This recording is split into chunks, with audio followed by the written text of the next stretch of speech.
को मुशारत जो थे, मशीर थे, वहाँ से हटा दिया गया केपी की गवर्नमेंट ने, तो आज प्राइम मिनिस्टर साहब इनको भी जो ये सदर है पीटीआई के, उससे हटा दिया जाएगा, क्योंकि इन्होंने खुद एतराफ़ कर लिया। अब ये बात उनसे पूछी जाए कि अब इनको क्यों नहीं हटा रहे। बाकी जिन लोगों ने भी इर्रेगुलरिटी की है उनके ऊपर एक्शन होगा और हुआ भी है, और हम नैब से भी कहते हैं कि वो मुकम्मल तौर पर आए, इंक्वायरी करे, दूसरों की वैसे भी कर रहे हैं, इन्होंने अच्छी बात है, अलीम आदिल साहब की भी की, अब दूसरों की भी करें। और ये सिर्फ आई वॉश नहीं होना चाहिए, और हमें पूरा एतमाद है इस बात पे कि जिसने भी इसमें गैर कानूनी तौर पर तामीरात की, अगर 30 साल पे पोल्ट्री फार्म बनाना है या एग्रीकल्चर का कोई काम करना है या कोई और जो भी उसमें इजाज़तनामा दिया गया है उस पर काम हुआ है तो बिल्कुल ठीक है। लेकिन अगर वहाँ पे कमर्शियल एक्टिविटी शुरू कर दी गई है, फार्म हाउसेस बना दिए गए हैं, दीगर चीज़ें बना दी गई हैं, तो उन पर एक्शन होना चाहिए, और एक्शन सिंध गवर्नमेंट भी ले रही है। और बहुत अच्छी बात है कि नैब ने भी उस पर एक्शन लिया है। और फिर इनकी जो भी इस मौजूदा हुकूमत की कारस्तानियाँ हैं, जैसे एक अभी केपी में सामने आई, इसी तरह की और बहुत सारी, इनके जिस डिपार्टमेंट को चेक कर लें वहाँ पे आपको इस तरह की इर्रेगुलरिटीज़ निकल आएंगी, करप्शन निकल आएगी। वो जो हमेशा शोर मचाते थे कि जी ऑडिटर जनरल ने ये रिपोर्ट दे दी सिंध गवर्नमेंट के लिए, उन्होंने तो फेडरल गवर्नमेंट के लिए भी अरबों रुपए की इर्रेगुलरिटीज़ की जो है वो रिपोर्ट दी है, पंजाब गवर्नमेंट के लिए दी है, केपी के लिए दी है। तो क्या वहाँ पे कोई एक्शन नहीं लिया जाएगा, या सिर्फ ये बात कि दूसरों को नसीहत, खुद जो है वो मियाँ फसीहत बने हुए हैं। और जो ये कमीशन की रिपोर्ट आई थी उस पर क्या एक्शन लिया गया, और जो दीगर चीज़ें आ रही हैं, दवाइयों वाला आपके सामने गुजर गया था, उस पर कुछ नहीं हुआ आज तक। के इलेक्ट्रिक, हैस्को, सैपको, लेस्को, जितने इदारे हैं वो जिस तरह लोगों की ज़िंदगियां उन्होंने अजीरन की हुई हैं वो भी आपके सामने हैं। और उसमें भी सारी नाअहली फेडरल गवर्नमेंट की है कि उनको वो चीज़ें प्रॉपर तरीके से प्रोवाइड नहीं कर रहे, और फिर जाहिर है वो जब उनको सारी चीज़ें नहीं होंगी तो उनकी परफॉर्मेंस में ज़रूर फ़र्क पड़ेगा। उसमें भी इन्होंने न खुद इंपोर्ट किया जब ऑयल की प्राइसेस बहुत कम थी, ना उन OMCs को करने दिया इन्होंने इंपोर्ट, जिन्होंने इनसे कहा था कि उनके पास स्टोरेज की जगह भी है। तो ये इस वजह से ये सारी चीज़ें हुई। ऑयल प्राइस कम हुई तो किसी को वो ट्रिकल डाउन नहीं हुआ उसका फ़ायदा, ना ऑयल मिला, ना ही उसकी वजह से जो दीगर चीज़ों में अशियाए खुर्दोनोश में कमी आती है वो हुई। तो ये बहुत सारी इस तरह की नाअहलियाँ इस हुकूमत की हैं जिनसे ये तवज्जो हटाने के लिए अजीब व गरीब चीज़ें सामने ले आते हैं। तो ये आपसे कहना था कि आज ये हुई है अपना प्रेस कॉन्फ्रेंस, और जिसमें उन्होंने बजाय इसके कि वो खुद मानते हुए और उनके इर्द गिर्द जो बैठे हुए थे उनको और सपोर्ट कर रहे हैं, वही उनसे इस्तीफ़ा का मुतालबा करते तो हमें आज ये ज़रूरत पेश ना आती।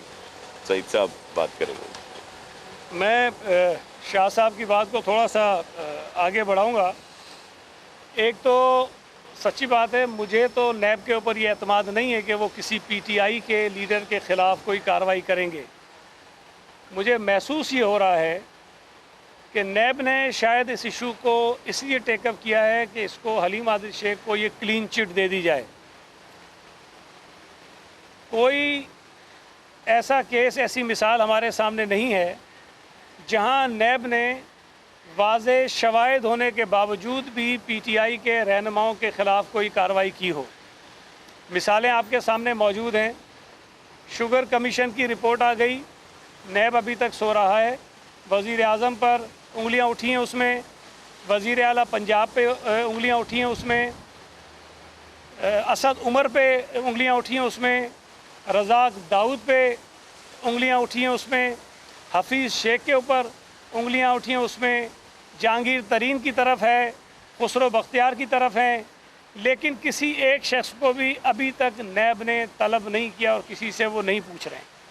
खुसरो बख्तियार के ख़िलाफ़ उससे पहले भी नैब के पास बहुत सारी चीज़ें पड़ी हैं जिसमें उनकी जो जायदाद है, जो एसेट्स हैं, उसमें बेपनाह इजाफ़ा हुआ है और उस पर भी उन्होंने कार्रवाई नहीं की है। तो मुझे तो ये नहीं लगता कि नैब पीटीआई के किसी शख्स, किसी फ़र्द के ख़िलाफ़ कोई कार्रवाई करेगा, लेकिन देखते हैं, शायद अपनी जो साख है उसको थोड़ा सा बहाल करने के लिए नैब कुछ कर ले, लेकिन मुझे ज़ाती तौर पर इससे कोई उम्मीद और तवक्को नहीं है।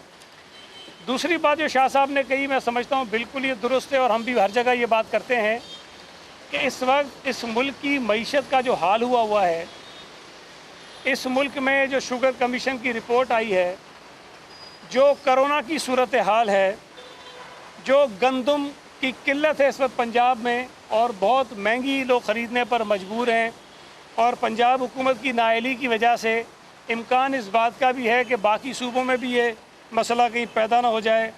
पेट्रोल माफिया जो है उसको जिस तरह इन्होंने नवाजा है 26%, 27% से लेकर 66% तक कीमतें बढ़ाकर, PIA का जिस तरह इन्होंने धड़न तख्ता किया है, पूरी दुनिया में PIA का तबाह बर्बाद करके रख दिया है। तो हालत ये हो गई कि इथोपिया ने भी कह दिया कि पाकिस्तानी पायलट जो हैं वहाँ पर उनके जहाज़ नहीं उड़ा सकते हैं। तो इससे बड़ी और क्या ज़िल्लत हो सकती है। अफ़गान करेंसी जो है इस वक्त पाकिस्तानी रुपए के मुकाबले में महंगी हो गई है। डॉलर की कीमत कहाँ से कहाँ पहुँच गई है। तो ये जो अवाम के जेन्युइन इश्यूज़ हैं, जो मईशत का जनाजा उन्होंने निकाल दिया है, उन तमाम अवामी इशू से तवज्जो हटाने के लिए इस नालायक और नाअहल हुकूमत ने ये अजीब एक ड्रामा शुरू कर दिया है कि नॉन इशूज़ को ये खड़ा करते हैं, उस पर शोर मचाते हैं और शोर मचाने के बाद मीडिया की तवज्जो डाइवर्ट कर देते हैं उन चीज़ों की तरफ। जिस तरह अली ज़ैदी साहब, जिनको मैं एक वो चवल कहता था, उस पर एतराज़ करते थे, लेकिन उन्होंने साबित अपने आप को किया है कि वो चवल नहीं है, वो महाचवल है। मतलब ये कि वो चवलों के भी सरदार हैं। मिसाल आपके सामने रख देता हूँ। उन्होंने एक तो वो जो नामालूम मोटरसाइकिल सवार, उनको एक लिफाफा घर पे दे गए थे, उस लिफाफे की बुनियाद पर उन्होंने समझा कि उन्होंने कोई ऐसी चीज़ जो है वो दरियाफ्त कर ली है जो दुनिया में किसी को नहीं पता थी, और जिस तरह वो चहक चहक के, लहक लहक के वो जिस तरह अपनी कारस्तानियाँ बताते हैं, तो उन्होंने समझा मैंने बड़ा कारनामा कर दिया है। लेकिन उसके बाद एक और बड़ा भंड उन्होंने मारा।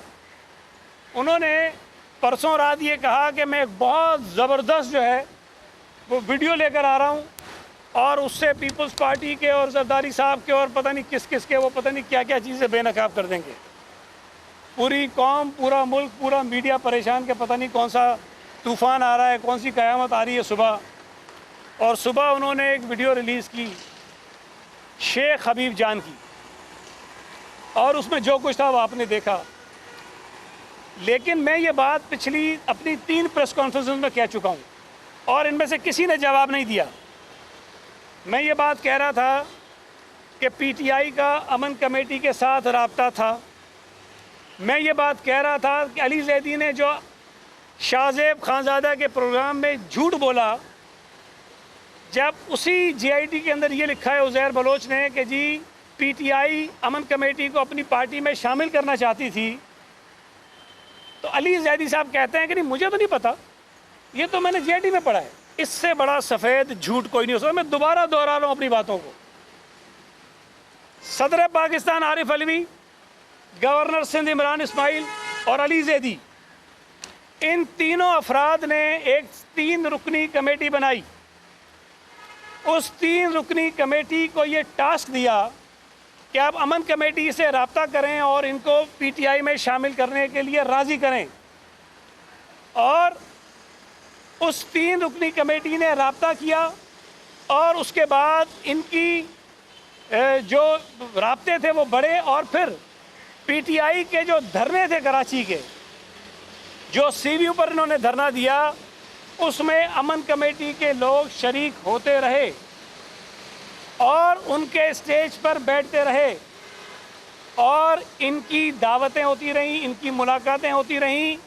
कराची से मुंतखब होने वाले एक MNA के घर पर ये बातें मैं कहता रहा हूँ, और इनमें से ये मान नहीं रहे थे, लेकिन हबीब जान ने उन तमाम बातों की तस्दीक की है कि कराची में होने वाले पीटीआई के जलसे अमन कमेटी की वजह से कामयाब हुए और उसमें उनके लोग शरीक होते रहे। जो पीटीआई का धरना था, उस धरने में भी अमन कमेटी के लोगों ने भरपूर तादाद में शिरकत की और वहाँ तकरीरें भी की। और यह हबीब जान ने कि अली जैदी इस बात को झुटलाएं कि वो राब्ते में थे और वो दरख्वास्त करते रहे अमन कमेटी के लोगों से कि वो जलसे कामयाब कराएं, उनके धरने में आएं। ये सारी चीज़ें होती रही हैं और अब ये साबित हुआ कि जो मैं कह रहा हूँ वो 100% दुरुस्त है और जो अली जैदी कह रहा था हमेशा की तरह वो झूठ है। अब भी मैं कह रहा हूँ कि वो झुटलाएं मेरी बातों को। मैं और चीज़ें बताऊँगा। वो कहें कि मैं गलत कह रहा हूँ, वो कहें कि इन्होंने कमेटी नहीं बनाई थी, वो कहें कि धरने में लोग नहीं आए थे, वो कहें कि जलसों में लोग नहीं आए थे, वो कहें कि एमएनए के घर पे दावतें नहीं हुई थी। जिन दावतों में, जिन खानों में, जिन मीटिंग्स में अली जैदी भी मौजूद होता था, इमरान इस्माइल भी मौजूद होता था और हमारे सदर पाकिस्तान आरिफ अलवी साहब भी मौजूद होते थे। तो ये बात साबित हुई कि इनका राब्ता था। और कल रात मुर्तज़ा अली शाह जो लंदन में होते हैं, उन्होंने हबीब जान का एक इंटरव्यू किया और उस इंटरव्यू में हबीब जान ने ये सारी बातें ना सिर्फ मानी बल्कि एक नया इंकशाफ किया। उसने बताया कि हबीब जान के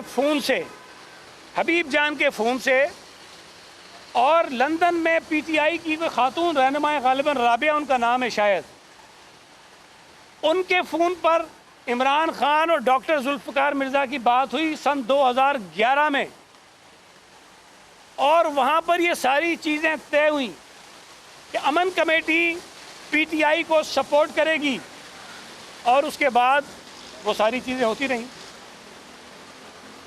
अमन कमेटी में हबीब जान शामिल हुआ, जिसका मैंने कहा था। हबीब जान ने इस बात को तस्लीम किया कि वो बिल्कुल पीटीआई में शामिल हुआ था। ये बात भी उसने तस्लीम कर ली है और ये बात अली जैदी ने 2014 में अपने ट्वीट के ज़रिए भी मानी थी। वो समझता है कि लोग भूल जाते हैं। उस ट्वीट में अली जैदी ने इस बात को तस्लीम किया कि हबीब जान पीटीआई में शामिल हुआ और लियारी के बहुत से अफराद जो हैं उसमें शामिल हुए हैं। उसी ट्वीट पर जब किसी एक शख्स ने नीचे कमेंट्स में लिखा कि भाई ये तो कातिल हैं, तो नीचे अली जैदी साहब कमेंट्स में लिखते हैं कि इनके ख़िलाफ़ जितने मुकदमात हैं वो पॉलिटिकली मोटिवेटेड हैं और मैंने ये सारी बातें चेक कर ली हैं। 2014 में ये जो महाचवल साहब हैं, उन्होंने तस्दीक की पहले इस बात की कि अमन कमेटी के ख़िलाफ़ जो मुकदमात हैं वो पॉलिटिकली मोटिवेटेड हैं और आज 2020 में बैठकर वो साहब जीआईटी निकालते हैं जो उनको घर पे कोई दे गया है। उस जीआईटी को ये सच मानते हुए पीपल्स पार्टी की क़यादत के ऊपर इल्ज़ामात लगा देते हैं। चलो ठीक है भाई, आपने लगा दिए। मेरा सवाल आज फिर यही है कि भाई आप पीपल्स पार्टी के ख़िलाफ़ एक कैंपेन शुरू कर रहे हैं या आप दहशतगर्दी के ख़िलाफ़ कैंपेन शुरू कर रहे हैं?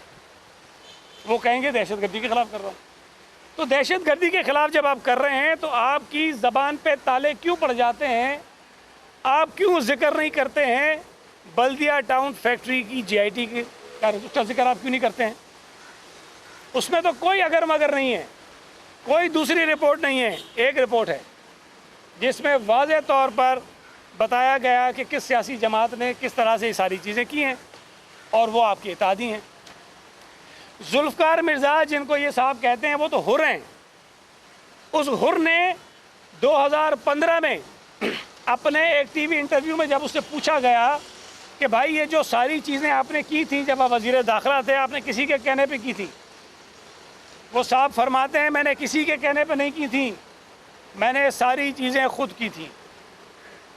जब वो सारे अपने इक़दामात 2015 में भी तस्लीम करता है, मानता है, तो अली जैदी साहब कहते हैं कि नहीं, वो खुद मान रहा है लेकिन अली जैदी साहब नहीं मान रहे हैं। तो मैं ये समझता हूँ कि अली जैदी साहब को जो नहीं है, खैर उनसे ये तवक्को रखना भी बेकार है। ढटाई की इंतहा पर हैं पीटीआई के लोग, उनको कोई फ़र्क नहीं पड़ता, उनको कोई एहसास नहीं होता कि हमने क्या चीज़ें गलत की हैं, क्या झूठ बोला है, क्या चवलें मार रहे हैं, उनको कोई फ़र्क नहीं पड़ता। लेकिन अगर कहीं थोड़ा सा एहसास हो जाए कि उन्होंने गलत किया है तो कम से कम और कुछ ना करें, अपनी गलती ही तस्लीम कर लें। एक और चीज़ जो के इलेक्ट्रिक में हो रहा था, के इलेक्ट्रिक के ज़रिए कराची के शहरियों के साथ हो रहा था, जो जुल्म हो रहा था, जो उन्होंने इस शदीद गर्मी के माहौल में इस कोरोना की वबा के होते हुए जो गैर एलानिया लोड शेडिंग कराची के शहरियों पर मुसल्लत की, उस पर कल आकर ऐलान फरमाया है असद उमर साहब ने। और कहते क्या हैं? वो कहते हैं जो गैस का मसला था वो हमने हल कर दिया है। फिर वो कहते हैं जो फर्नेस ऑयल का मसला था वो भी हमने हल कर दिया है। अब आज से, इतवार से कराची में कोई गैर एलानिया लोड शेडिंग नहीं होगी। मैंने ये बात यहाँ पर एक प्रेस कॉन्फ्रेंस में कही थी और फिर एक और प्रेस कॉन्फ्रेंस की उसमें भी कही थी कि कराची के शहरियों के ऊपर जो लोड शेडिंग का अजाब आया है वो इस नाअहल, नालायक, सेलेक्टेड हुकूमत की नाअहली और मिसमैनेजमेंट की वजह से आया है। जिस तरह शाह साहब ने कहा कि 25 मार्च को एक ख़त लिखकर उन्होंने पेट्रोल की जो इंपोर्ट थी उसको रोक दिया। एक पूरा जो साइकिल होता है उस साइकिल को उन्होंने ब्रेक लगा दी। और के इलेक्ट्रिक उनको जनवरी से ये लिख रहा था कि चूँकि जून में बिजली की जो ज़रूरत होती है वो बढ़ जाती है तो हमें जो डिमांड होगी वो बढ़ेगी, तो हमें फर्नेस ऑयल ज़्यादा चाहिए होगा। इस नाअहल, नालायक, सिलेक्टेड हुकूमत ने उस पर कोई तवज्जो नहीं दी और उसका नतीजा ये निकला कि पूरे मुल्क में ना सिर्फ ये कि पेट्रोल का बहरान पैदा हुआ, बल्कि के इलेक्ट्रिक को जो फर्नेस ऑयल दरकार था वो फर्नेस ऑयल उनको नहीं मिल सका और जिसकी वजह से यहाँ बहरान पैदा हुआ, क्राइसिस पैदा हो गए। आज आकर वो उसी का क्रेडिट भी लेते हैं। पहले बहरान पैदा करते हैं अपनी नालायकी की वजह से और फिर उसका क्रेडिट लेते हैं ड्रामेबाजी करके, वहाँ कैंप लगा के, वहाँ धरना लगा के। मैं उस वक्त भी कह रहा था कि भाई पीटीआई तो वफाकी हुकूमत में बैठी हुई है, पीटीआई क्या ड्रामे कर रही है, धरने लगा के मुतालबे कर रही है। आपको तो इकदाम करने हैं, आपको तो फर्नेस ऑयल देना है, आपको तो गैस देना है, आपको तो टेक ओवर करना है। लेकिन ये सारी चीज़ें की, लेकिन किया क्या? साथ में बिजली महंगी कर दी। अब कैसे बेवकूफ़ बनाते हैं? पहले पेट्रोल बहुत जो है वो महंगा करते हैं, फिर थोड़ा सा कम करते हैं और फिर कहते हैं हमने बड़ा कम कर दिया। इसी तरह बिजली महंगी कर दी, बिजली नायाब कर दी और उसके बाद कहते हैं देखो बिजली की किल्लत हमने पूरी कर दी, लेकिन वो जो कीमत बढ़ाई थी उसको भूल गए। तो ये सीधी सीधी ड्रामेबाजियाँ हैं। इस मुल्क के लोगों को धोखा दे रहे हैं, झूठ बोलते हैं। चाहे वो चीनी का मसला हो, चाहे वो गंदम का मसला हो, चाहे वो पेट्रोल का मसला हो, चाहे वो दवाइयों का मसला हो, चाहे वो पीआईए का मसला हो, चाहे वो मईशत का मसला हो, हर इशू पर ये झूठ बोलने के अलावा कुछ नहीं करते, इन्हें कुछ नहीं आता। इन्होंने सिर्फ एक काम अपने 2 साल हुकूमत में किया है सही, और वो है अपोजिशन के लोगों के खिलाफ केसेस बनाओ और उनको नैब के ज़रिए गिरफ्तार करवाओ, बस। और बाकी कोई एक काम मुझे बता दें जो इमरान खान साहब दावे करते हों और उन्होंने उसके ऊपर अमल किया हो, अपने दावों के मुताबिक वो चीज़ें उन्होंने ठीक की हो। किसी चीज़ को भी इन्होंने जो है वो ठीक नहीं किया है। तो के इलेक्ट्रिक का जो इन्होंने, खैर अब फर्नेस ऑयल और गैस दे रहे हैं, लेकिन कराची के लोगों के साथ पिछले 1-1.5 महीने में जो ज़्यादती हुई है उसकी ज़िम्मेदार भी ये पीटीआई की हुकूमत है। और जो कीमतें बढ़ाई हैं बिजली की उसको भी फौरी तौर पर ये वापस लें। पेट्रोल की कीमतों में जो इजाफा किया है उसको भी फौरी तौर पर वापस लें। चीनी की कीमतें जो 85 रुपये तक पहुंच गई हैं उसको ये दोबारा 50 रुपये तक लेकर आएँ। अरबों रुपए पाकिस्तानी कौम की जेबों से निकले हैं उसको ये निकालें। और पीआईए पर भी जो उन्होंने ज़्यादतियाँ की हैं, जो तबाह किया है पीआईए को, उस पर पूरी कौम से ये माफ़ी मांगे। कोई सवाल आपका हो तो जी मैं हाजिर। हाँ, एक चीज़ में और, कल मीडिया के ज़रिए मुझे पता चला कि डॉक्टर फहमीदा मिर्ज़ा साहिबा ने एक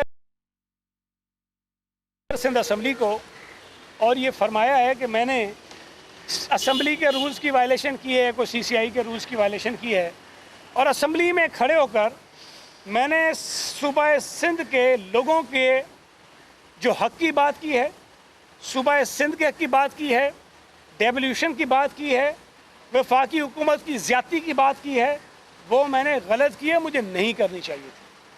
अब मुझे समझ नहीं आता कि 18वीं तरमीम के बाद लेबर का महकमा डिवॉल्व होकर अगर सूबों के पास चला गया है और वफाकी हुकूमत आज भी ज़बरदस्ती वर्कर वेलफेयर फ़ंड और EOBI के महकमे को कब्ज़ा किए बैठी है, तो सिंध असम्बली से ज़्यादा बेहतर जगह कौन सी हो सकती है जहाँ पे मैं बात करूँ।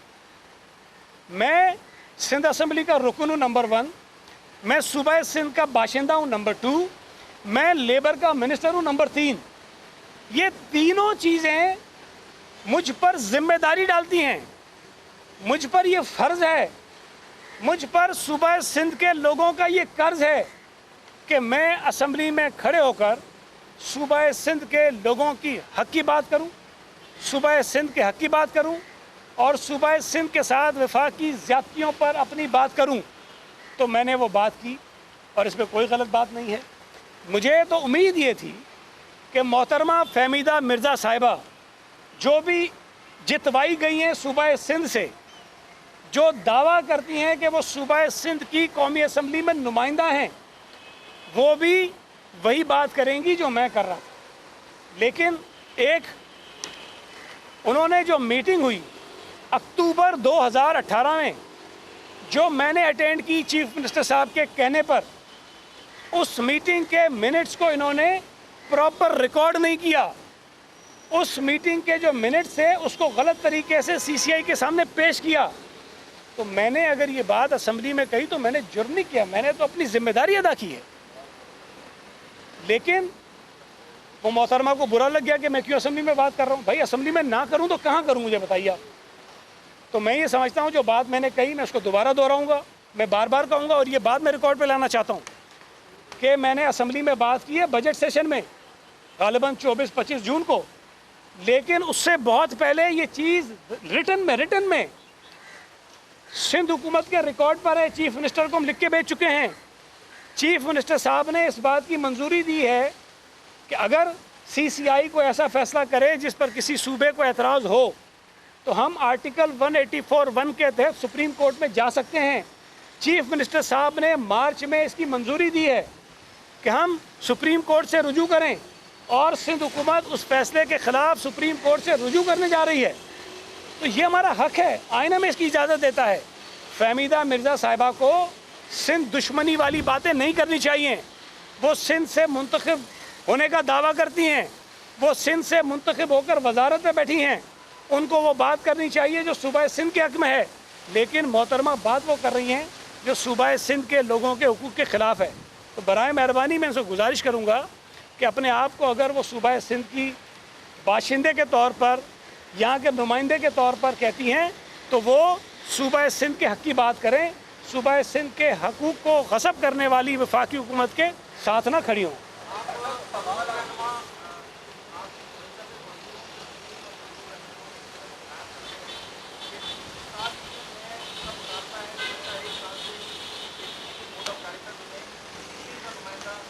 KPT की बात कर रहे हैं आप जी।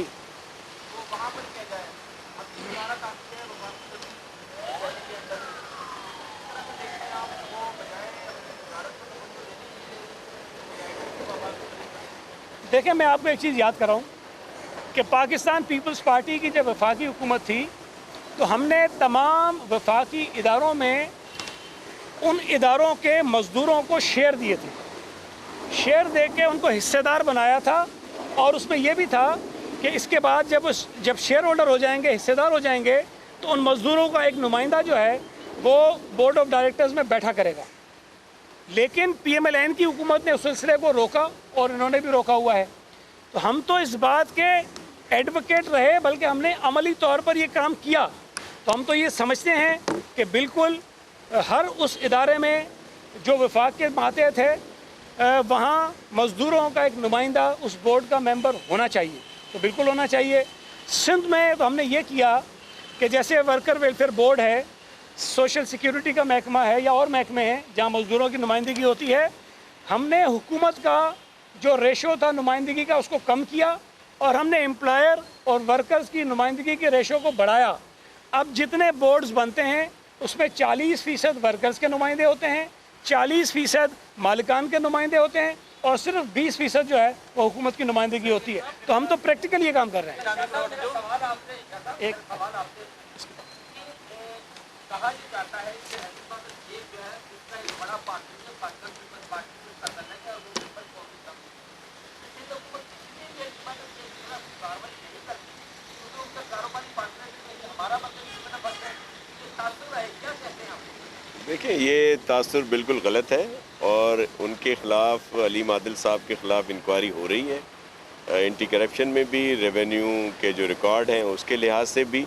तो ये तासुर जो है ये गलत है, क्योंकि अगर ऐसी बात होती तो उनके ख़िलाफ़ इंक्वायरी ही क्यों शुरू कराई जाती। उनके ख़िलाफ़ वैसे भी एंटी करप्शन और बोर्ड ऑफ रेवेन्यू में मुख्तलिफ और बहुत सारी इंक्वायरीज़ हो रही हैं। तो ये तासुर गलत है कि कोई पार्टी के कोई MNA या कोई उनको सपोर्ट कर रहे हैं। अगर कोई सपोर्ट कर रहे होते तो इंक्वायरियाँ क्यों होती हैं सिंध गवर्नमेंट की तरफ से। साहब, अली जैदी साहब जो है वो उज़ैर बलोच की GIT पर तो बोलते हैं, लेकिन बल्दिया फैक्ट्री थाने पर जहाँ 350 लोग जिंदा जला दिए गए उस पर नहीं बोलते। पाकिस्तान पीपल्स पार्टी के लोग भी सिर्फ उसी GIT और उसकी जो बातें हैं उनका जवाब दिया जाता है, पीपल्स पार्टी भी उसको टच नहीं करती। क्यों दोनों पार्टी उसको हाईलाइट नहीं करती? देखिए, मैं एक आपसे गुजारिश करूं, मैं फिर ये कहना चाहता हूं कि मुसीबत ये है कि हमारा पाला पड़ गया चवलों से। देखें, GIT जब बनती है तो GIT को फिर पुलिस के हवाले किया जाता है, रिपोर्ट को होम डिपार्टमेंट के थ्रू, और फिर जब मुकदमात शुरू होते हैं तो वो सारी चीज़ें उस मुकदमे का हिस्सा बन जाती हैं। अब अदालतें उसको कितना वज़न देती हैं, कितनी अहमियत देती हैं, ये अदालतों पर मुनहसर है। आज इस मौके पर जहाँ हम बैठे हैं, उज़ैर बलोच के ख़िलाफ़ भी दर्जनों केसेस अदालतों में हैं, निसार मोराई साहब के ख़िलाफ़ भी केसेस जो हैं वो अदालतों में हैं, और बल्दिया फैक्ट्री का जो केस है वो भी अदालत में है। हम GIT को पीटेंगे तो उससे निकलना कुछ नहीं है सिवाय इसके कि ये मीडिया पे तमाशा बनाएं, कोई चीज़ नहीं निकलनी है। अब मुसीबत ये इन चवलों को पता नहीं है, मैं क्या करूँ उसका, मतलब मेरे को कोई इलाज नहीं है ना इसका। तो अगर आप कहें कि हम भी उनकी तरह वो बेवकूफ़ी की और फजूल बातें करना शुरू कर दें, मैं ये बात बार बार उठा चुका हूँ कि भाई अली जैदी साहब को अगर दहशत गर्दी के ख़िलाफ़ ही बात करनी है तो फिर जब जिक्र करते हैं बाकी GITs का तो उनको बल्दिया फैक्ट्री की GIT पर भी बात करनी चाहिए। मैं तो ये समझता हूँ कि ये बातें ही फजूल हैं GITs पर, इसलिए कि वो मुकदमा अदालतों में, जिसके पास कोई शहादत है, एविडेंस है, अदालत में चला जाए और जाकर वो बयान दे दे। वो बलोच नहीं है, वैसे शेख हबीब जान है जी।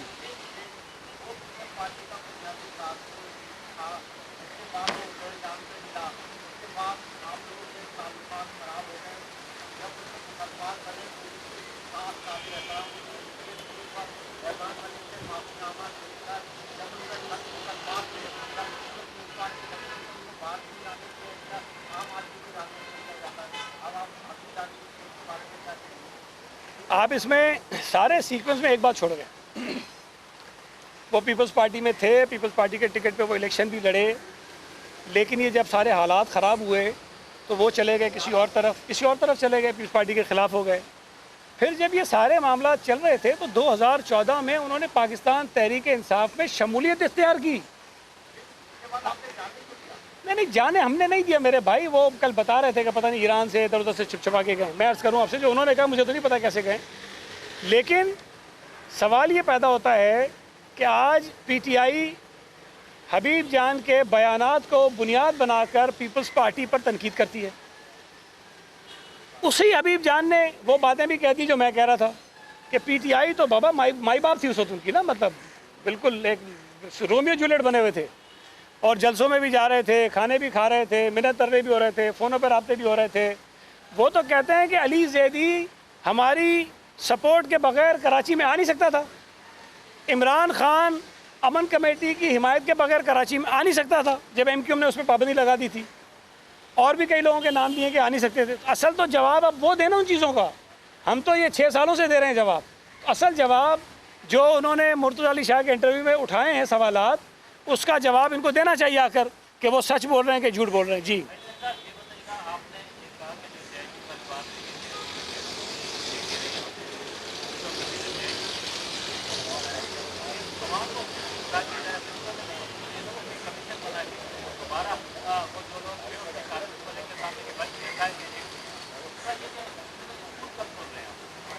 देखिए, पहली बात यह है कि मैंने आपसे अर्ज़ किया कि ये सारे केसेस अदालतों में चल रहे हैं, चालान हो चुके हैं बहुत सारे केसेस। अब जो मुकदमात अदालतों में बहुत ही काफ़ी आगे की स्टेज पर हों, उस पर हुकूमत कोई और मदाखलत नहीं कर सकती है, वो फ़ैसले अदालतों ने करने हैं।